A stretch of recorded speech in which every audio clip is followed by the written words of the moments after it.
A famous TV host from Japan offered me $100,000 for a single bird photo. US dollar. 100,000? Yeah. To get to this moment, you first have to understand the obsession. This is the story of a quest that took me 6 years, a family adventure deep into the jungles of Costa Rica, and a chaotic and frustrating hunt for the world's most beautiful bird.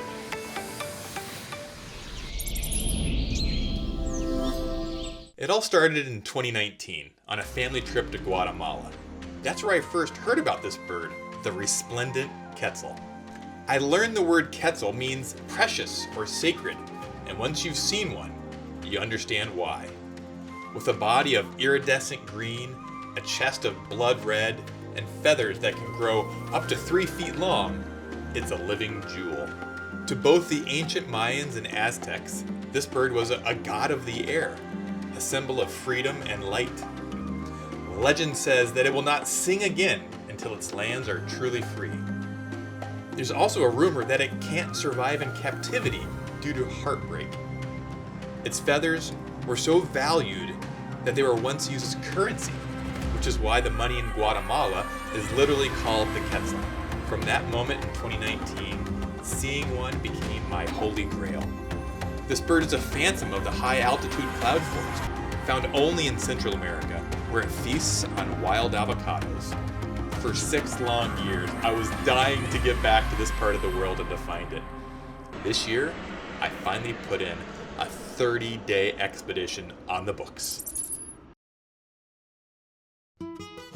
My wife Sonia, my son Jude, and his wife Elise all flew down to Costa Rica to join me on the hunt. I want to see a Resplendent Quetzal. It's like on every brochure in Costa Rica, it's on every sign, every tour guide company has this bird because it's so beautiful. To give us the best possible shot, I hired a local guide named Agneil. The man was a legend who practically grew up in these mountains. He knew their calls, their nesting habits, and the hollows of the dead trees, and he knew exactly which wild avocado trees they fed on. But even with these birding hacks, finding one is brutally difficult. The forest is dense, there's no trails. Your only hope to see one is from a road or from a small clearing. And while the Quetzal's gorgeous, it's also a master of camouflage. It's green, strikingly green. And guess what? So is everything else in the forest. It basically dissolves into the leaves. You're waiting for that moment when it turns towards you, revealing that shocking blood red chest that, according to Mayan legend, came from the bird laying on a dying hero's chest and being stained by his blood. Good morning. Good morning. Today's the day. Quetzal Quest 1.0. Let's get it. You guys feeling okay? Yeah. It's 5 o'clock. It's early, Yeah. but I'm excited. Yeah. Oh, she's excited? Oh, very excited. All right, Elise. I'm ready to see the Quetzal. Okay, let's do it. I don't know. There's something always exciting about waking up at 5 o'clock. It must be for a good reason. The morning started early at 5 a.m. We met up with Agneil, who pointed us towards a spot where the Quetzal was seen the day before. This is starting out good. And when you want to see Quetzal, what do? You go to the places where the last morning's activity has been good. A small army of birders turned this quiet mountain road into a tactical command center, complete with walkie-talkies. How you feeling? I feel good. There's so many people here. It seems organized. There's guides staked out with walkie-talkies. I mean, the bird wants to be seen when you're that beautiful. I mean, look. If I look like that, I'd be parading down Main Street all day long. Are they green because they eat avocados? Yeah, I was wondering that.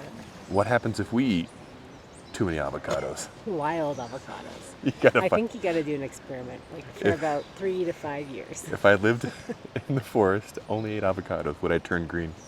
Grow my dreads out? We waited as the sun rose, scanning the canopy. Suddenly a voice cracked over the radio. Guides heard it and then saw it fly this way. The bird was spotted. What followed was pure chaos. Birders grabbed their scopes and cameras and sprinted down the road. Yep. We scrambled to get set up before the bird vanished. McNeil got it in his scope, thank goodness. We could just make out the long feathers, but that was it. I was so frustrated. I couldn't get it into my own scope because I wanted the footage to show you guys. I knew that you wanted to see it. Pretty cool. No. Finding a green thing in the middle of a green thing. I'm feeling not great. I wish I spoke Spanish so I could hear what tree they're pointing at. And I wish I could get it in my scope so I could get a video of it. Because it's like I saw the long streamers. It's just like it's facing away from me. I just saw the back. And then it moved. Everybody's seen it but Rick. They're all happy with their photographs. Everyone's happy. That was our shot. I'd seen a sliver of its tail. The worst view in the world. Ruling out all the other birds that have 2-foot long streamers, I think I saw the bird. Better views desired. It's like going to a wedding and only seeing like that part of the bride's train. You're like, I want to see the whole bride. I'm a groom without a bride right now. Other birders were packing up, completely satisfied, I guess. I just thought, is that really it? All right, they emptied me again. Oh, those birds are hungry. Time to film. You've seen this before. Armstrong Bird Food, #1 in Canada, and the only seed I trust in my backyard. All made right here in Canada. Family business since the 1980s. Real people who care about birds. No filler, just clean seed that birds love. Ooh, look at that. Word definitely gets around that Rick has the good stuff. Oh yeah. Available across Canada, in the US, and on Amazon Prime. Armstrong Bird Food, the official seed of Rick's backyard. That's much better. No, Agneil started laughing at me. No, we're going to the avocado tree now. You're gonna get another chance. Oh, my hope surged back. We drove down to a local hotel that had a popular feeding tree on its property, set up just for a stakeout. Right there, those are avocados. The Quetzal, they swallow avocados whole, and they later regurgitate the pits. And when they cough up their pits, that's how avocado trees get dispersed in the forest from the Quetzal. Each group watched a different avocado tree. Every group gets an avocado tree to stake out. That one's mine, but it's not an avocado tree. Give Rick a lime tree. He won't even know the difference. Soon enough, a Quetzal showed up.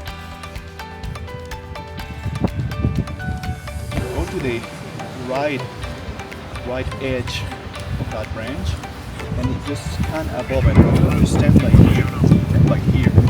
Otherwise, you will be blocked. But again, it was almost an impossible shot, hidden deep in the dense canopy. Are you the last person to see it? Yep. I still haven't seen it in my scope. No. I could see other photographers with these huge lenses struggling. I was like probably the most frustrating I've been in my whole life, feeling like I was the only person who couldn't get a good shot of the Quetzal. I have never seen Rick more frustrated. He seems so frustrated. Like, Rick, did he get it? No. Really? Like, he's maybe seen it with his naked eye, maybe, but he cannot get it in his scope. There's like 50 people here. And he's at the front. And there's a lot of really big cameras. Really big cameras. Have you seen the Quetzal yet? Sorry. I've seen the tail of the Quetzal, and I've seen the chest of the Quetzal. I haven't seen the whole bird yet. You're really bothering the people behind you. Everybody. They're very annoyed. Sorry. Hope you're well. I think I went right in front of everybody. Oh, they're very annoyed with you. But I don't know why they're like not annoyed with you. Tired TV. It was then I noticed camera crew? Was I being recorded? No, it was a Japanese television crew filming their host. I would later find out that this host is really famous in Japan. Her nickname is the Wild Animal Hunter, Emoto. She travels the world looking for the rarest animals, and this was the one she was focused on. I couldn't be distracted. I saw that our guide, Agneil, wasn't with us anymore. Suddenly, Agneil started gesturing frantically for me to come up the hill. Not wanting to cause a huge stampede, I quietly packed up my tripod, got my family's attention to follow. And that's when we saw it, when we were at the top of the hill. We had the best, most unobstructed view of the Resplendent Quetzal. It was perfect. Go outside, you're going to see it clearly. There it is. Depending on the light, its feathers shifted from green to cobalt to gold. And I was the only one filming.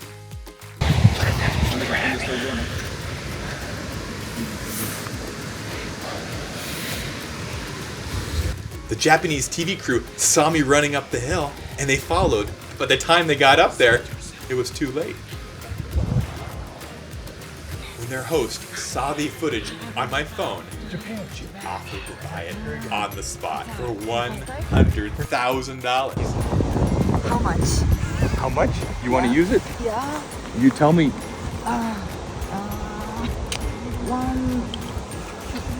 US dollar. 100,000? They offered me 100,000 I think that was US dollars. US dollars for my video. Satisfied, and because the bird flew, we all headed back down the hill, just as the Quetzal reappeared, but lower down. This time showing off its brilliant red chest for everyone. Did you see it?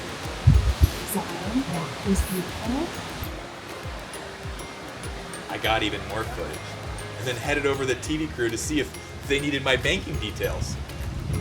As for the $100,000, let's just say some treasures, like my video, are worth more than money. I think we made a deal, or I got invited to Japan. I can't tell. Okay. And while I was in Costa Rica, closing the loop on this 6-year obsession, I was also planning something bigger. I'm bringing small groups back to Costa Rica on my upcoming bird tours. Not just to find the Quetzal, but to experience moments like this. Moments that last long after you get home. If you'd like an adventure like this to chase your own sacred bird, come with me. Visit birdingwithrick.com. And who knows, maybe your photo will get you $100,000. Well, speaking of that, I'm still waiting on the bank transfer.